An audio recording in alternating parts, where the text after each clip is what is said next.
Salman F Rahman একজন বিশিষ্ট ব্যবসায়ী হিসেবে আমরা জানতাম। তিনি দরবেশ বাবা নামেও খ্যাত। তিনি তার বেশভূষা অবয়ব দেখলে মনে হয় একজন দরবেশ বাবা, কিন্তু ভিতরে ভিতরে তিনি এমন কোনো খারাপ কাজ নাই করেননি। তিনি সাবেক প্রধানমন্ত্রী ফ্যাসিস্ট আওয়ামী লীগ সরকারের প্রধান শেখ হাসিনা, যিনি গত 5ই আগস্ট পতিত হয়েছিলেন এবং দেশ ছেড়ে ভারতে পালিয়েছেন, তার শিল্প ও বাণিজ্য উপদেষ্টা হিসেবে এই দরবেশ বাবা সালমান এফ রহমান ছিলেন। বর্তমান অন্তর্বর্তীকালীন সরকার আসার পরে তিনি গ্রেপ্তার হন এবং বর্তমানে জেলে রয়েছেন। বেক্সিমকোর ঋণের পরিমাণ এত বেশি ছিল, তিনি ব্যাংকে ঋণ নিয়ে লুটপাট করে সেগুলো খেয়েছে এবং সেটা শোধ করার দূরের কথা, সেই দেনার পরিমাণ দিন দিন অনেক বেড়েছে। যখনই ব্যাংকগুলো তাকে চাপ দিত কি তারা তো ব্যাংকগুলো তাকে চাপ দিতে সাহসী পেত না, কারণ তিনি ক্ষমতার কেন্দ্রবিন্দুতে ছিলেন এবং তাকে মানুষ এতটাই ভয় পেত যে তার সঙ্গে কথা বলতেও সাহস পেত না, কারণ তিনি ক্ষমতার কেন্দ্রবিন্দু সাবেক প্রধানমন্ত্রী শেখ হাসিনার খুব কাছাকাছি ছিলেন। তাই কোনো মানুষ ভয়ে তার সঙ্গে কথা বলতো না। সেই বেক্সিমকোর দায় দেনা 50,000 কোটি টাকা, অর্থাৎ ব্যাংক থেকে তিনি ঋণ নিয়েছেন 50,000 কোটি টাকার উপরে। 23টি ব্যাংক ও আর্থিক প্রতিষ্ঠানের কাছে বেক্সিমকোর 50,500 কোটি টাকা দায় দেনা রয়েছে বলে হাইকোর্টকে জানিয়েছে কেন্দ্রীয় ব্যাংক। এর মধ্যে রয়েছে 16 ব্যাংক ও 7টি আর্থিক প্রতিষ্ঠান। আমার প্রশ্ন, এইসব ব্যাংক কিসের ভিত্তিতে সালমান এফ রহমানকে এত টাকা দিল? নিশ্চয়ই শেখ হাসিনার নির্দেশে এবং দরবেশ বাবা সালমান এফ রহমান নিজের প্রভাব প্রতিপত্তি খাটিয়ে ভয় দেখিয়ে ব্যাংকগুলো থেকে এইসব ঋণ নিয়েছে, যেমনটি করেছিল এস আলম গ্রুপের, যিনি কিনা ইসলামী ব্যাংকে প্রায় ধ্বংসই করে দিয়েছিল। ভাগ্যক্রমে ইসলামী ব্যাংক বেঁচে গিয়েছে গত ফ্যাসিস্ট আওয়ামী লীগ সরকারের পতনের কারণে। যাই হোক, আমরা সালমান এফ রহমানের ব্যাপারে কথা বলি আজকে।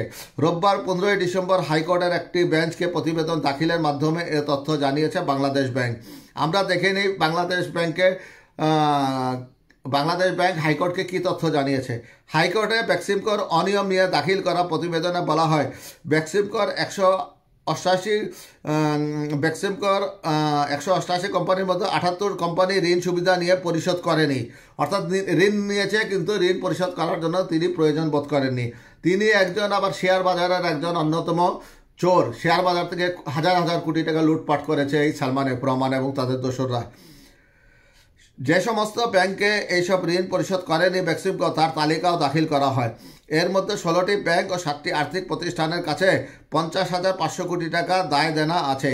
গত ফ্যাসিস্ট আওয়ামী লীগ সরকারের আমলে ব্যাংক খাতকে চরমভাবে ধ্বংস করে দিয়ে গেছে আওয়ামী লীগ সরকার। আমরা আশা করবো এই আওয়ামী লীগ সরকার আগামী 50 বছরের জন্য বাংলাদেশের মাটিতে পা না রাখতে পারে এবং রাজনীতি না করতে পারে, কারণ দেশকে তারা অনেক অনেক পিছিয়ে নিয়ে গিয়েছে। এর আগে 12ই নভেম্বর বেক্সিমকো গ্রুপের কোম্পানিগুলো ব্যবস্থাপনায় রিসিভার নিয়োগ করতে হাইকোর্ট যে আদেশ দিয়েছিলেন, তার মধ্যে শুধু বেক্সিমকো ফার্মাসিউটিক্যালস লিমিটেডের ক্ষেত্রে তা স্থগিত করেছিলেন আপিল বিভাগ। পরে হাইকোর্টকে 2 সপ্তাহের মধ্যে রুল নিষ্পত্তি করার নির্দেশ দেওয়া হয়। গত 5ই সেপ্টেম্বর এক রিটের প্রাথমিক শুনানি নিয়ে হাইকোর্ট রুল সহ আদেশ দেন। এতে বেক্সিমকো গ্রুপের সব সম্পত্তি সংযুক্ত অ্যাটাচ করতে এবং গ্রুপটির কোম্পানিগুলো ব্যবস্থাপনা 6 মাসের জন্য রিসিভার নিয়োগ দিতে বাংলাদেশ ব্যাংকে নির্দেশ দেয় হাইকোর্ট। পরে রিসিভার নিয়োগ করে বাংলাদেশ ব্যাংক এবং এই বাংলাদেশ ব্যাংকে তদন্ত করে দেখতে পায় বেক্সিমকোর নামে 50,000 কোটি টাকার উপরে দায় দেনা রয়েছে, যেটা পরিশোধ করতে হলে পুরো বেক্সিমকো গ্রুপকে বিক্রি করতে হবে। তাতেও এই দেনা পরিশোধ করা আদৌ সম্ভব হবে কিনা সন্দেহ।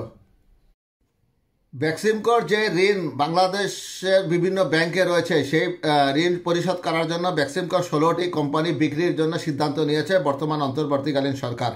বেক্সিমকো গ্রুপের পোশাক খাতে 16টি কোম্পানির মালিকানা বিক্রি করে দেবে সরকার। এর বাইরে এই গ্রুপ সংশ্লিষ্ট বেশ কিছু কোম্পানি বন্ধ করে দেওয়া হবে। চালু থাকবে বেক্সিমকো ফার্মাসিউটিক্যাল সহ শুধু লাভজনক কোম্পানিগুলো। বর্তমান অন্তর্বর্তী সরকারের উদ্যোগে গঠিত 11 সদস্য বিশিষ্ট উপদেষ্টা কমিটির সভায় সিদ্ধান্ত হয়েছে। সরকারি তথ্য অনুযায়ী ছোট বড় জানা অজানা মিলিয়ে বেক্সিমকো গ্রুপের কোম্পানির সংখ্যা 169টি। এর মধ্যে পোশাক খাতের কোম্পানির সংখ্যা 32, যেগুলো উৎপাদনে রয়েছে। এই 32টি কোম্পানির মধ্যে 16টির মালিকানা বিক্রির সিদ্ধান্ত হয়েছে। এর বাইরে বেক্সিমকো গ্রুপের যেসব প্রতিষ্ঠান লোকসানে চলছে সেগুলোর কর্মকর্তা কর্মচারীদের 3 মাসের বেতন ভাতা পরিশোধের পর বন্ধ করে দেওয়া হবে। গত 28 নভেম্বর 11 সদস্য বিশিষ্ট উপদেষ্টা কমিটির সভায় বেক্সিমকো গ্রুপের বিভিন্ন কোম্পানির বিষয়ে এসব সিদ্ধান্ত হয়েছে। এর আগে 24 নভেম্বর বেক্সিমকো শিল্প পার্কের প্রতিষ্ঠানগুলোর শ্রম ও ব্যবসার পরিস্থিতি পর্যালোচনা বিষয়ক উপদেষ্টা কমিটি গঠন করে। শ্রম ও কর্মসংস্থান উপদেষ্টা ব্রিগেডিয়ার জেনারেল অবসরপ্রাপ্ত এম সাখাওয়াত হোসেন সহ আহ্বায়ক করে 11 সদস্য বিশিষ্ট এই উপদেষ্টা কমিটি গঠিত হয়। গত 28 নভেম্বর ছিল এই কমিটির প্রথম বৈঠক, সেখানে এই সিদ্ধান্ত নেওয়া হয়েছে।